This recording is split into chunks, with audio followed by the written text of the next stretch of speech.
ہم وقت ضائع کیسے کرتے ہیں؟ کبھی آپ نے سوچا اس کے اوپر؟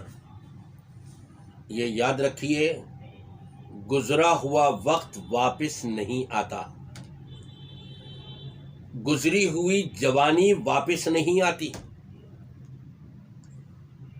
آپ نے شادی کری، رخصتی کر کے بیاہ کر کے لے کر کے آئے، پہلی رات دوبارہ لوٹ کے نہیں آتی، بچپنا دوبارہ نہیں آتا۔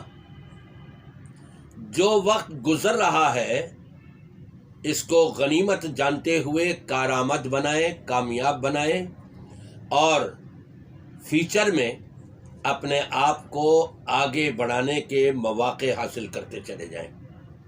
نبی پاک صلی اللہ علیہ وسلم نے اسی لیے فرمایا تھا، اغتنم خمسا قبل خمس، 5 چیزوں کے آنے سے پہلے 5 چیزوں کو غنیمت جان لو۔ ان میں سے ایک آپ نے یہ بتائی تھی، تمہارے پاس وقت ہے، خالی وقت ہے، فارغ ہو، اس میں کچھ دین کا کام کر جاؤ۔ اس وقت کے آنے سے پہلے جب تمہاری مصروفیات زیادہ بڑھ جائیں گی، اور جب مصروفیات انسان کی زیادہ بڑھ جائیں تو پھر وقت کے اوپر نماز بھی نہیں پڑھ پاتا ہے، پھر قرآن پاک کی تلاوت بھی نہیں ہو پاتی ہے، پھر صدقات و خیرات کی طرف بھی توجہ نہیں ہو پاتی ہے، پھر دوسروں کے لیے یوسرون علی انفسہم ولو کان بہم خصاصہ کے تحت اپنے اندر ہمدردی بھی نہیں پیدا ہونے پاتی ہے۔ وقت ایک گولڈ ہے، سونا ہے، ہیرا ہے، یاقوت و مرجان ہے، بلکہ اس سے بھی زیادہ قیمتی ہے، اور یہ وقت بڑی تیزی سے ہم سے دور جاتا جا رہا ہے۔ آنے والے وقت کو غنیمت جانیں، پہلے سے پلاننگ کریں، اور آخرت کے لیے نیکیوں کا ذخیرہ کرتے چلے جائیں۔ صحابہ کرام رضوان اللہ علیہم اجمعین، ان کی آنکھوں میں آنسو آ جایا کرتے تھے یہ سوچ کر کہ ہمارے دیگر ساتھی جن کو اللہ نے دولت سے نوازا ہے، صدقات و خیرات نکال کر کے اب بھی اور آنے والے وقتوں میں بھی اپنے درجات بلند کر رہے ہیں، ہمارے پاس بھی کچھ دولت ہوگی تو ہم بھی اپنے فیوچر میں، اپنے اس وقت کے اندر، آنے والے وقتوں میں اللہ کے نام پر خوب صدقہ خیرات کرتے تاکہ ہمارے درجات بھی بلند ہو جاتے۔ صحابہ کی سوچ اپنے دل و دماغ میں رچا لیجئے اور بسا لیجئے، اور اس کے مطابق عمل کیجئے۔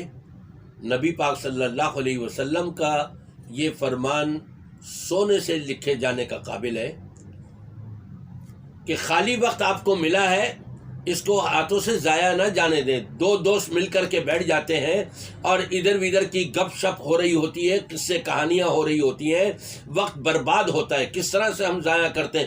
ہم سمجھتے ہیں کہ جی ہمارا وقت ضائع نہیں ہوا، ہمارا دوست آیا ہوا تھا، ہم نے تو بڑی گپ شپ کری ہے۔ شادی اور بیاہوں میں جاتے ہیں ہم، رات کو 9 بجے بلایا گیا کہ جی 9 بجے نکاح، 10 بجے کھانا اور 10:30 بجے رخصتی۔ پتہ یہ لگا کہ دولہا صاحب ہی 12 بجے آ رہے ہیں، 12 بجے کے بعد آ رہے ہیں۔ وہاں بیٹھنے والوں کا سب کا وقت ضائع ہو رہا ہے، آنے والے وہ بھی اپنا وقت ضائع کر رہے ہیں۔ یہ تو میں نے آپ کو ایک مثال دی ہے سمجھانے کے لیے۔ ہر کام وقت کے اوپر کریں، وقت کی پہچان ہمارے اندر آ جائے، وقت کی قدر و قیمت اور منزلت ہم سمجھ جائیں تو کبھی وقت کو ضائع نہ ہونے دیں۔ جب وقت کو ضائع نہیں ہونے دیں گے، ہمارے تمام کے تمام کام جو ہے وہ سدھرتے ہوئے ہم کو ملیں گے، نظر آئیں گے۔ کیوں؟ جیسا کرنا ویسے بھرنا۔ جب ہم اچھا کریں گے اور وقت پر کریں گے تو انشاءاللہ تعالیٰ نتیجہ اور رزلٹ بھی اچھا آئے گا۔ سیلری کٹ رہی ہے، اگر کسی کی کیوں کٹ رہی ہے کہ ان کے 8 گھنٹے کی ڈیوٹی ہے، 7 گھنٹے دیتے ہیں، دیر سے جاتے ہیں، وقت کی قدر نہیں ہے، وقت کی پابندی نہیں ہے، اور سیلری پوری لے رہے ہیں۔ مسجد میں، مدرسے میں، اسکول میں، کالج میں یونیورسٹی میں پڑھاتے ہیں، استاد ہیں، وہاں پر 4 گھنٹے کی ان کی ڈیوٹی ہے، یہ کبھی 2.5 گھنٹے کبھی 3 گھنٹے جاتے ہیں اور وقت ضائع کر دیتے ہیں۔ یہ اسٹوڈنٹ کا، اپنے طلباء کا وقت ضائع کیا، اس کے بارے میں بھی پوچھے جائیں گے، اور اپنا وقت بھی برباد اور ضائع کیا، لیکن سیلری کے لیے کہتے ہیں کہ اس میں کمی نہ ہو، اس میں کٹوتی نہ ہو، یہ مجھے پوری مل جائے۔ اگر آپ نے وہ پوری لے لی ہے کسی بہانہ کر کے تو آخرت کے مجرم ہو گئے آپ۔ یہ کس وجہ سے؟ کہ وقت کی آپ نے پابندی نہیں کری۔ جب وقت کی پابندی کریں گے تو انشاءاللہ تعالی دنیاوی امور میں جب وقت کی پابندی کریں گے تو دینی امور کے اندر بھی وقت کی پابندی ہو جائے گی، اور جب دینی امور کے اندر وقت کی پابندی کریں گے تو اس کے اعتبار سے دنیاوی امور کے اندر بھی وقت کی پابندی ہو جائے گی، اور اس کی قدر و قیمت کا نتیجہ اور رزلٹ جو ہم سمجھے ہوئے ہوں گے اور اس کے مطابق قدم اٹھا رہے ہوں گے، یہ سارا فائدہ اس کا ہم کو دنیا اور آخرت دونوں میں ملے گا۔